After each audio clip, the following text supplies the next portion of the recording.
Hey, cousin, what's going on? Hey, how are you doing? I'm good. Where are you? I am at the Shake Shack in Cary, North Carolina. Chris had lacrosse practice earlier, so we're now getting some lunch. I love it. Well, I'm doing the podcast this week on purpose, and it made me think, do you know what your purpose is, cousin? I'm trying to figure out what it is. I know it has to be teaching, but I'm just not sure what else it is. Well, I'm about to go get started, so have a good rest of the weekend. All right. Love you. Love you. Bye, girl. Bye.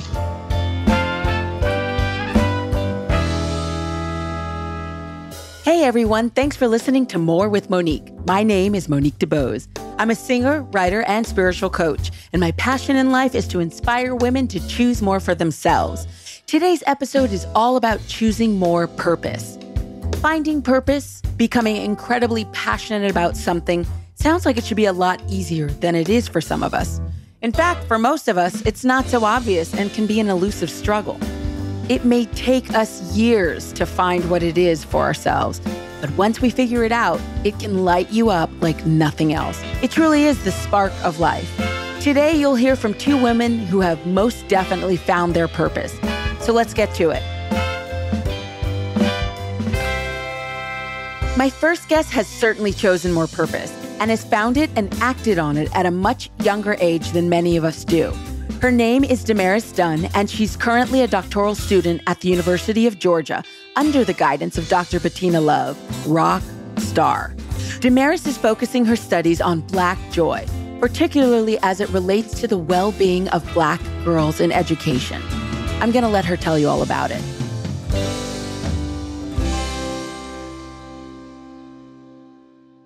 My name is Damaris Dunn, and I choose more purpose. I think Black joy is antithetical to anti-Blackness. So it's the opposite. Black joy permeates through scriptures and Christian, ways of thinking and being. But I think Black joy is very specific. It's the way that we kind of have taken up biblical texts and said, we're going to have joy no matter what, in spite of the pain that we experience as Black, brown, indigenous folks of color. And so when I think about Black joy, I don't think of it as just for Black people, but I'm thinking about it writ large with regards to people of color. So that's what kind of comes to mind when I think about Black joy. And how did you get to it in the first place? I know you did not create the concept of Black joy, but I do know the first time I saw the hashtag Black joy is not canceled, it was from you. Yeah. So how did you get to it in the first place? I'm a doctoral student at the University of Georgia, and I work under Bettina Love. And I was taking a hip hop pedagogies class with Dr. Love, and we were discussing all different types of topics. And I was trying to figure out what I would write my final paper on for her class. And Dr. Love was like, have you ever heard of Jamila Woods? And so I'm like, yeah, I've heard of her work. And she was like, well, think about writing something around how that could be a framework. So I was like, okay. And then she was like, and you compare this with how you're thinking about Black joy. I was like, oh, I could do that? I could write about Black girls, about Black joy as a framework for my first paper. So it was kind of an invitation to say, this is your doctoral program. You are allowed to write about yourself and Black girls and the Black girls that you love. And so at that point, I was writing about gratitude journaling and about the Black girls that I work with in the Bronx. And so after that, it kind of was like, oh, well, Black girls seem to be your thing. And you're going to start to think about Black joy and theorize this a little bit more. And so that's how I came to that work. Beautiful. One thing I heard you say is that we need to show people that we're more than our pain. So would you talk a little bit about what that means to you, why that's important? I think Black people need to know that we're more than our pain. And I think the way we exercise our kind of being together is a part of the joy and is a part of our healing. I've been thinking a lot about healing and joy together. One of my girlfriends who's here at UGA, she does work around healing or is beginning to do work around healing. And so I think that part of our joy is also in our healing. How does this relate back to your purpose? How Black joy manifests as your purpose? I think that my purpose is aligned with writing and how we write Black people. My goal in this white academic space is to write us in a way that we see fit. And so through that, I get to display what Black joy means for Black people. And I think a lot of the inquiry work that I've been doing is just asking Black women, particularly because I haven't been able to engage with Black girls per se, but I've been asking Black women to focus on or think back to their K-12 experiences. To one, to define joy for themselves. And then two, to tell me where they found these spaces of joy in school, if at all.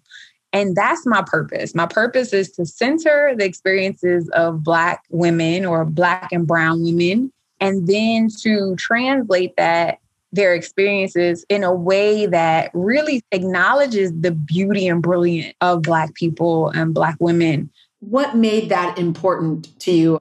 You know, I went to schools where, for the most part, I feel like my spirit was nourished as a Black girl.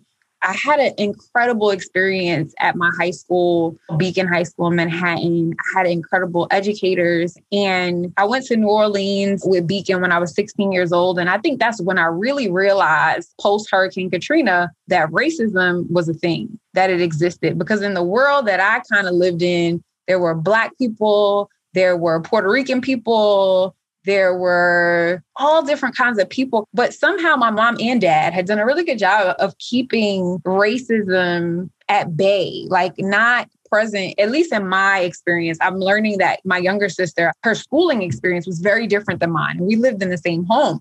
But for the most part, I had this incredible schooling experience with incredible educators who really pushed me to write, who really pushed me to act and do all different types of things. And that was really nourishing for me. And so even when I was being a teenager that was all over the place, somebody kind of always redirected me and helped me to kind of think about racial inequality. And like I said, going to New Orleans really did that for me. There was a shift. Like I came home and growing up in New York and hanging out in Harlem, you're kind of like attached to like the clothing and name brands. And when I came back, I just completely shifted. I started teaching after I graduated from undergrad at Boys and Girls High School in Brooklyn. And there were things, not even so much that the school lacked anything, but there were opportunities that I got in high school and I was looking for them for my students in that space and they were not there. And that's when it hit me that something is different. You know, why is my experience at Beacon High School on 61st Street in Amsterdam between West End very different than the experiences of the kids at 1700 Fulton Street? And that really set my soul on fire. And I was very adamant about my students having similar experiences that I had. But in the process of finding that purpose, I also found burnout. Mm-hmm. And so I had to really reevaluate at 24, like, what are you doing? Like, you can do this work, but you also have to take care of yourself. So I found my purpose realizing the very stark differences between two spaces that existed in the same city. Has the concept of Black joy changed since Black Lives Matter? And it would seem to be more important now than ever. I think now there is a focus on Black folks healing. There's a focus on our joy in these movements that is incredible. And there's an intergenerational conversation that is happening that we must have joy, that we need joy in abolition work. We need joy to sustain ourselves. We need joy to fight. And so we're seeing folks at protests doing an electric slide in the middle of the street. We are seeing folks, Pop Smoke, he was a slain rapper. He died last year, but we're seeing people sing Pop Smoke in the streets. We're seeing people dance, and that's Black joy. I think during the civil rights movement, people would sing and march and chant, but I think there was some respectability politics around that. And I think there still are respectability politics around how we are supposed to move in concert with one another. But I think now youth are really driving this movement. And I think that they are resisting in ways that we've probably seen and or haven't. So I think Black joy with regards to the Black Lives Matter movement is really shaping how we think about how we protest. What are the next steps for you? It seems like it's a movement. So how does one scale this idea? My next steps are really centering Black girls' joy. Because I think that, like all things, when we think about Blackness, we focus on collective. And I think that there is something very important about collective. But I think it's also very important to acknowledge that we are not a monolith. And as I speak to just different Black women, and again, I'm looking forward to speaking to Black girls, really. But as I speak to Black women in our respective spaces, be it Detroit, be it Mississippi, be it New York, we all have different kind of things that we're bringing to the table about Black joy. But one of the themes that kind of keeps coming up is space to be, to simply be. And so I don't know what that means for me. I don't know if it means that I create a space for Black girls, informed by Black girls, for Black girls. I don't know what it is yet. I'm kind of just riding this wave. Can you think of what might be one of your favorite moments of Black joy? You know, one of the things that I'm really missing in this pandemic is family barbecues. I have a huge family on both sides. My mom's family in particular, we always, at least once a year, we find a way to meet up and be together. And family gatherings these days have just been really small because you want to protect your family. You don't want to pass anything. You don't want to be the reason why somebody gets sick. I think sites of Black joy for me as Damaris have been like family barbecues. Anything where I'm really in community with Black people is always a space of joy for me. Yeah. And so, you know, like I said earlier, Black joy is the antithesis of anti-Blackness. And so any space where we can begin to just be and experience life without this like deep pain is Black joy.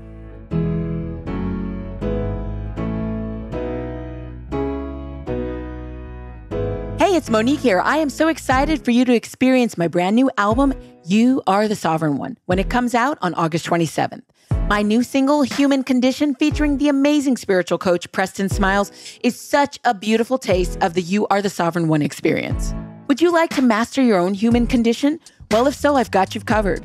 When you pre-save Human Condition right now on any streaming service, you will automatically be able to receive the first module of my 7-week program, You Are the Sovereign One, for free. You see, with me, every song is a lesson, and I want you to experience all the lessons of the new album. If you would like access to exclusive early bird prices on this 7-week event taught by yours truly, check out my social media for further details. You can find me on Instagram, Facebook, or TikTok at I am Monique DeBose.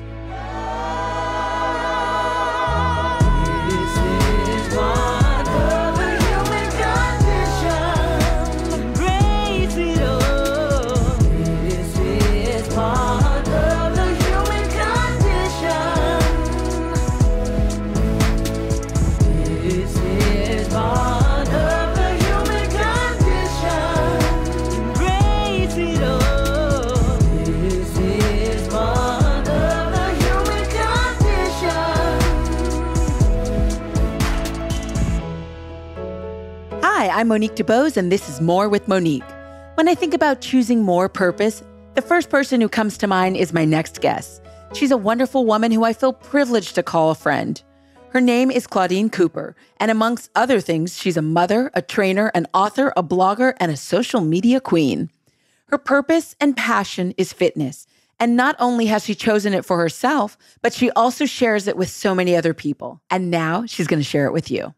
My name is Claudine Cooper, and I choose more purpose.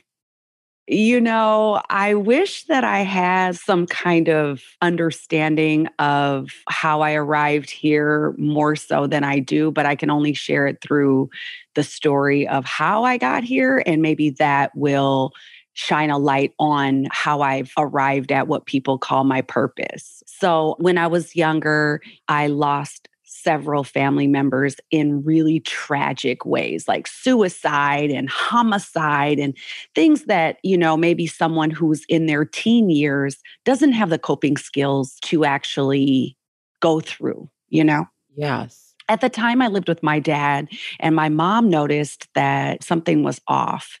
You know, dads are not as in tune. Moms be knowing, right? So my mom had come over one day and she was just like, I think you need a therapist. Now, this is long before therapy was in style.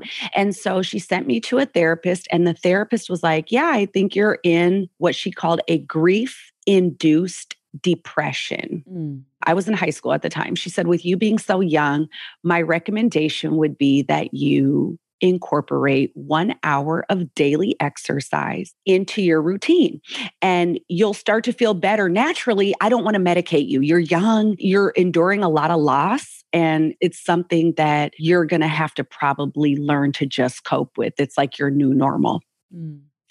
So I hated that advice. Oh my God. I was like, do what? Exercise, girl, please. But with that being said, I wasn't able to feel better. So at that point, I was desperate. And I was like, let me just try what she prescribed. What was it looking like? What did your mom come in and see? What did you look like? I was sleeping. That was it. That was the only difference. I like to sleep anyways, but it was the middle of the day. And she was like, something ain't right with this. Got it. Okay. Anyways, with that being said, I started using my VCR. Do you remember the VCR? Oh, yes. My mom still has one. No, she doesn't, does she? Yes, she does. And 8-track. Oh, wow. So that they can play the old recordings and no, stuff. because she doesn't throw anything away. Oh, yeah. See, no, that's not me. That's not me. But anyway, so I had this VCR and I had these workout videos that my mom gave me because I told her what the therapist said.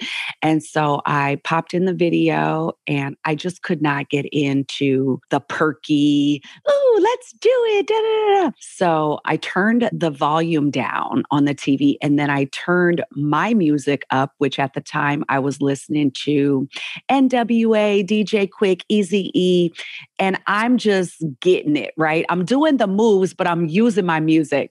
Then I started jogging around my neighborhood. And like I told you, I lived in the inner city, so nobody was really jogging around my neighborhood. Then all of a sudden my cousins were like, oh, are we jogging? Okay. So then I got my cousins jogging with me. It just turned into like this thing where I wasn't asking other people to exercise with me, but other people were exercising with me.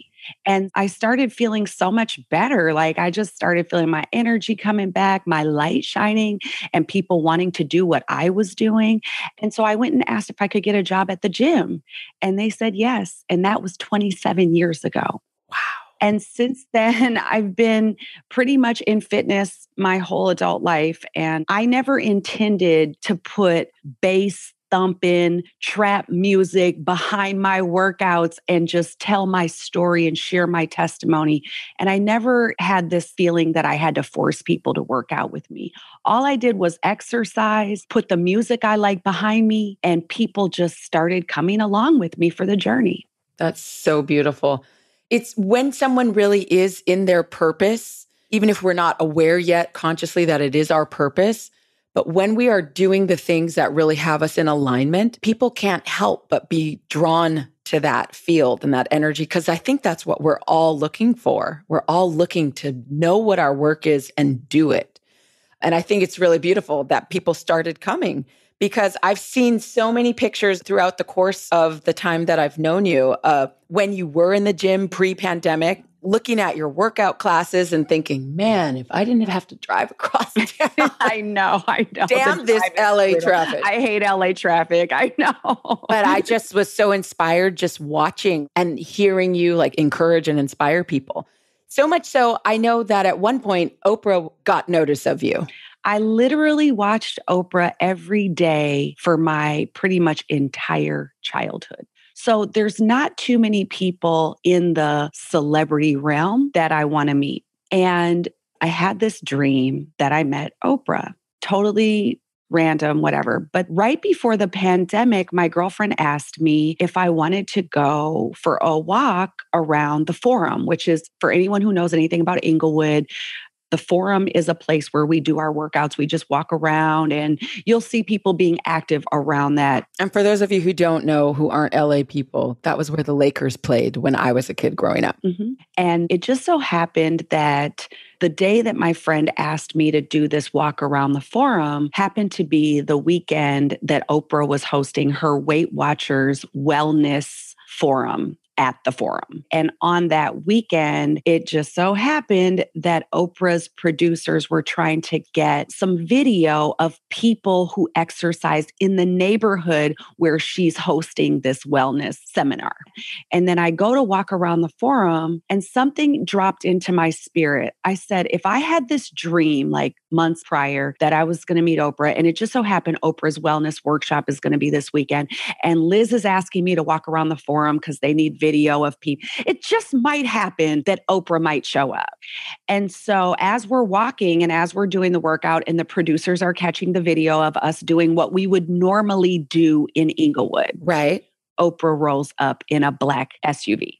And because I knew that it was in my spirit, then I was just prepared. I was just like, oh my God, I need to just talk to you for a second. And so she and I walked a little bit and I just shared with her parts of my story. And she just told me, Claudine, keep doing what you're doing because giving is the true spirit of living. And we just chatted. And then she went and chatted with some other people too. And it was just beautiful. Well, I happened to be at that wellness seminar, and unbeknownst to me, I'm sitting in the audience and all of a sudden they're talking about people in Inglewood. And I'm seeing you on the screen and I'm like, oh, that's Claudine. I felt proud, and I have no business feeling proud, but I felt so proud. And then she says, Claudine's here, stand up. And I saw you in the audience, rose away. That just was so fun. I remember that, just being like. And you have every right to be proud because I want all my friends to be proud of me. I want everybody to be like, Claudine, she's like down with the mocha mom. She's down. You know what I mean? I love it. That's awesome. It was really beautiful. Okay. So do you have a philosophy about fitness? Is there something that you carry that you share a lot when you're offering your classes? I think it's amazing that you are someone who has decided that the benefits of fitness and working out in community and working out with music that speaks to you is something that you do and you offer for people for free to come and gather. It has so many benefits. I have a million philosophies on fitness, Monique. Are you kidding me? My first one that I share with most people is don't overthink it. Movement can be anything from dancing to walking to cleaning to having sex. It can be literally anything that is not sitting doing nothing. That's one philosophy. Mm-hmm. Another one of my philosophies is don't do it to look good, do it to feel good. That one really lands with me. You have any others you want to share? Well, another one is we're stronger together, especially coming off of this global pandemic and a lot of people having been isolated. I actually continued to teach my outdoor workouts. I was there every weekend. It's outdoors. You can wear 50 masks if you want to. And now that we're coming kind of to the tail end of this thing, people continually send me messages saying that was a bright spot in their time at home, in their need for connection. Yeah. Lastly, I just would love for you to talk a little bit more about the community classes that you offer for free. There's something really generous in that. As I said earlier, I've been working in the gym since I was a teenager and all over the country, gyms from coast to coast. And then I landed in LA. And once I got here, I was like, oh, yes, this is where I'm supposed to be. Sunshine, oceans, and a whole husband that I met here. So I ended up in LA. I've been here now for 20 years, but I worked in the gyms. And I've always worked in the gyms. And it was not even a thought to me that membership would pose a complication for people who didn't have enough money to pay for a membership. So one year, maybe about 5 years ago, a woman sent me a direct message in Facebook where she said, Claudine, I really miss your classes, but I had to pare down my budget and the gym membership was the first thing to go. And right then and there, it occurred to me that because I've worked in the gyms since I was a teenager, I never even think about the membership. And then I was like, well, how can I offer what I do to people who may not be able to afford a gym membership? Mm-hmm. And right there, I just created an idea. So I showed up at the forum first and I started teaching workouts out there and they said no because the concerts and everything. So then I moved it to the park. And when I moved it to the park, there was like 10 people. But I just kind of went on social media and I was like, if anyone can't afford to come to the gym or you just want an extra option, I'm going to be at the park on the weekends. Come see about me. So 10 people, 12 people coming to the park, not really knowing what to expect, whatever. And that was 5 years ago. Cut to the pandemic, cut to all the gyms being closed, cut to there not being any wellness resources for people who feel comfortable still getting the exercise. Mm-hmm. My outdoor classes went from 10, 12, 15 to 50, 60, 70, 100 people. Swear to God, my mind is so blown right now. Why is your mind blown? I don't really know what the hell I'm doing, Monique. Okay? Oh, you're just a human like me. Oh, you're just living your life and figuring it out as you go. Absolutely. Got it. One decision at a time. That's I love it. And your classes obviously are still happening to this day. Tomorrow. Exactly. Tomorrow at 8 a.m. for anybody who wants to come.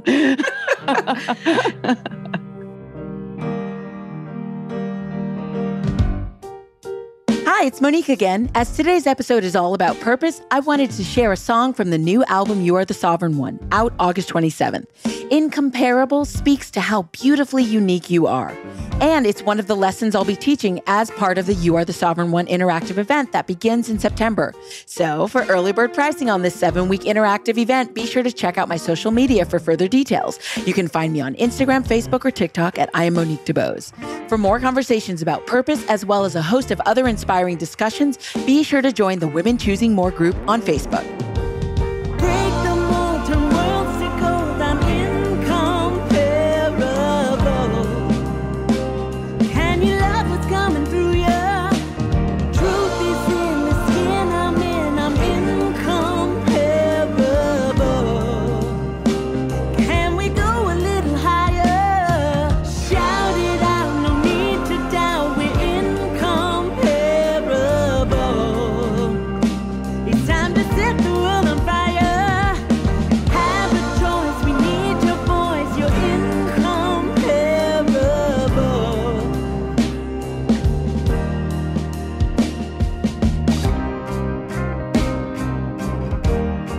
Now it's time for the Choose More Minute. For me, finding purpose has always been about a feeling, less in my head and more in my heart. So today we're going to learn how to set bedtime intentions. We can experience the clarity of what we truly desire in a very simple practice. Here goes. Set an intention that your purpose be revealed to you in an easy, clear way that you can understand. Share your gratitude for the experience and then go to sleep. Have a journal or something to write with next to your bedside and be ready to write down your early morning thoughts. This process is something that will really reveal to you what you're here to do when you simply ask.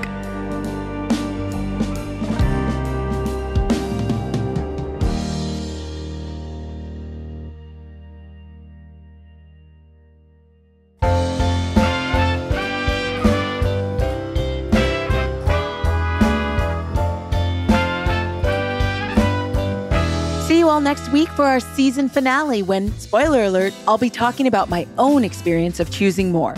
Our producers are Larry Carlat and Hannah Randall. Administration by Angela York. And today's episode was edited and mixed by Ronnie Mickelson. Our theme song was written by yours truly.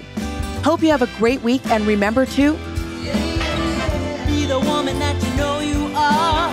Don't you settle, girl, travel far, let's use more. Let's use more. Let's choose more.